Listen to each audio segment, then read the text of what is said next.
এগুলো হওয়ার পরেও এতগুলো দেখে দেখে শুনে বিয়ে দিলাম, লাস্টে একগুলো ডিভোর্সের পক্ষ। কেন?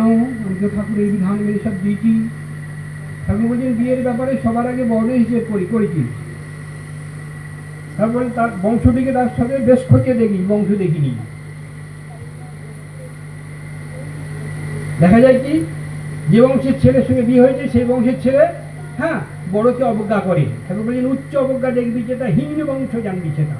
এরকম একখান বংশের সঙ্গে বিয়ে দিয়েছি, ঠাকুরের বিধান মেনে বিয়ে দিয়েছি।